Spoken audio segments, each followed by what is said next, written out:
నమస్తే. మనం తుమ్మన్పల్లిలో ఉన్నాం. ఏదైతే దీనికి సంబంధించి సిద్ధారెడ్డి వాళ్ళ ఇంటి దగ్గర ఉన్నాం. ఇక్కడే దీనికి సంబంధించి అతను ఇక్కడే పుట్టి ఇక్కడే పెరిగిండు. వీళ్ళిద్దరు అన్నదమ్ములు, ఇద్దరు బ్రదర్స్. వాళ్ళ అన్నకు కూడా మ్యారేజ్ అయింది. వాళ్ళ అన్నకు కూడా ఇద్దరు పిల్లలు. ఇతనికి కూడా ఒక పాప బాబు ఉంది. చాలా రోజులు ఎప్పుడైనా ఇక్కడికి వచ్చినప్పుడు కూడా ఎప్పుడు వచ్చినా కూడా ఎప్పుడు గొడవ పడడం ఇటువంటి జరుగుతూ ఉండేవి. చాలా సార్లు కూడా పెద్ద మనుషులతో కావచ్చు, వాళ్ళందరితో కూడా చాలా సార్లు మాట్లాడించే ప్రయత్నం చేసిరు.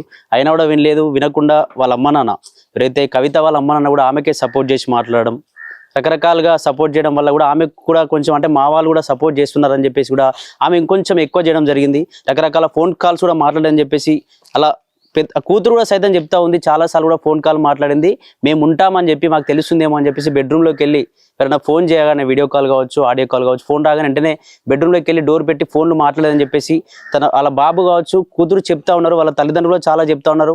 ఒక తల్లిలా చూసుకున్నాం, ఒక కూతురులా చూసుకున్నాం. తను కూడా పోలీస్ స్టేషన్కి వెళ్ళినప్పుడు ఏదైతే ఆ పవన్ రెడ్డి అనే వ్యక్తి దగ్గరికి వెళ్ళినప్పుడు వచ్చేటువంటి క్రమంలో చాలాసార్లు కాళ్ళు పట్టుకొని బతిలాడిండు. నేను సొంత చెల్లెలా చూసుకుంటా, మంచిగా ఉందాం, ఇప్పటి నుంచి మన పిల్లలు ఉన్నారు, కూతురు కూడా పెద్దదైపోతుంది, మనం ఖచ్చితంగా వాళ్ళని కాపాడుకోవాలి, వాళ్ళ భవిష్యత్తును కాపాడుకోవాలని చెప్పేసి చాలాసార్లు వాళ్ళ కాళ్ళపైన తన భార్య అయినా సరే భార్య కాళ్ళపైన పడి చెల్లెలా చూసుకుంటా పోదామని చెప్పినా కూడా లేదు, ఖచ్చితంగా నేను అతనితోనే ఉంటా, ఇతనితో నీతో రాలేను, నీతో నేను అసలు ఉండలేను, నీతో జీవితం నేను కొనసాగించలేను అని చెప్పేసి అట్లా చెప్పడంతో నిజంగా ఆ బాధతో ఏం చేయాలో తెలియక అలా జరిగిపోయింది. నిజంగా చేయడం కూడా కరెక్టే. ఆమె వల్ల చాలాసార్లు సఫర్ అయిపోయిండు. అతని పనిలో నిమగ్నం కాలేకపోయిండు. పిల్లల ఫ్యూచర్ ఏంది, పిల్లలు తల్లి అలా అయిపోతే కూతురు పెద్దదైపోతుంది, తనకు ఈ విషయాలు తెలిస్తే ఆమె ఏమైపోతుంది అని చెప్పేసి ఆ బాధ చాలాసార్లు మాతో కూడా పంచుకున్నాడు. కొన్ని బాధలు చెప్పుకోలేనటువంటి బాధలు ఉన్నాయి. నిజంగా ఒకవేళ ఆమెను ఏం చేయకపోయి ఉంటే, ఒకవేళ ఆమె నిజంగా బయటకు వచ్చి ఉంటే పిల్లలకు కావచ్చు, లేకపోతే తనకైనా ఏమైనా జరిగితే కుటుంబం మొత్తం నాశనం అయ్యేది. నిజంగా చేసింది కరెక్టే అంటూ కూడా కుటుంబ సభ్యులు చెప్తా ఉన్నారు. చాలాసార్లు కూడా చాలాసార్లు చేసినప్పుడు కూడా వాళ్ళ అమ్మ నాన్న లాంటి వాళ్ళు కూడా ఒప్పించే ప్రయత్నం చేసినట్టు, అంటే ఏం మాట్లాడినా కూడా మా కూతురు కరెక్టే చేస్తుందని చెప్పేసి రకరకాలుగా మాట్లాడే ప్రయత్నం చేసిందంట. నిజంగా ఇప్పటికైతే కరెక్టే చేసిండు. ఏదైతే తన కవిత వాళ్ళ కూడా ఇద్దరు సిస్టర్స్ అంట, తన సిస్టర్ కూడా ఇంటర్ క్యాస్ట్ మ్యారేజ్ చేసుకుంది. తనకు కూడా భూమి చెందదు అని చెప్తా ఉన్నారు. ఇప్పటికీ 5 ఎకరాలు ఉంది, అది ఖచ్చితంగా ఇద్దరికి కూడా చెందాల్సిందే. పిల్లలకు కూడా ఆ తరపున ఎంత భూమి ఉందో అందులో షేర్ కూడా వీళ్ళకి ఖచ్చితంగా రావాల్సిందని చెప్పేసి కుటుంబ సభ్యులు కూడా మేము ఎందుకు ఇస్తామని చెప్పేసి కూడా వాళ్ళ తల్లిదండ్రులు మాట్లాడుతూ ఉన్నారట. చూడాలి అసలు ఏం జరిగే ఛాన్స్ ఉంది. మరి ఇప్పటికే పోలీస్ రిమాండ్లో ఉన్నారు. వీలైతే ఖచ్చితంగా అతను చేసిన తప్పేం లేదు. ఆమె వల్ల చాలా తీవ్ర మనోవేదనకు గురైపోయి అలా చేయాల్సి వచ్చింది.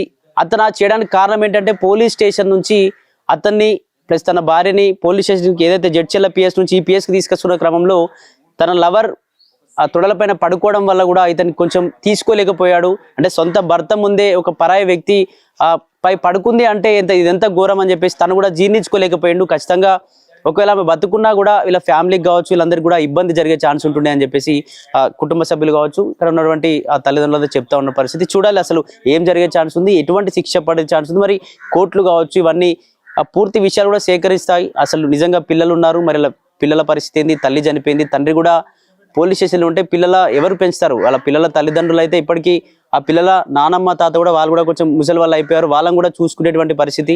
ఆ భారం అంతా వాళ్ళ అన్న పైనే పడింది, వాళ్ళ అన్న వదినలపైనే పడింది. మరి వాళ్ళు ఏం చేసే ఛాన్స్ ఉంది? ఇప్పటికీ వాళ్ళకి ఎన్ని ఆస్తులు ఉన్నాయి అక్కడ, ఏదైతే జైరాబాద్లో కూడా వాళ్ళకి కొంచెం భూమి కూడా ఉందని చెప్తా ఉన్నారు. ఎంత ఉంది మరి పిల్లలకు? అమ్మమ్మ తాతల నుంచి ఏమైనా భూమి చెందుతుందా? అసలు ఎటువంటి ఏం జరిగే ఉందని చెప్పేసి పూర్తి విషయాలు త్వరలో తెలియాల్సిన అవసరం ఉంది. Thank you.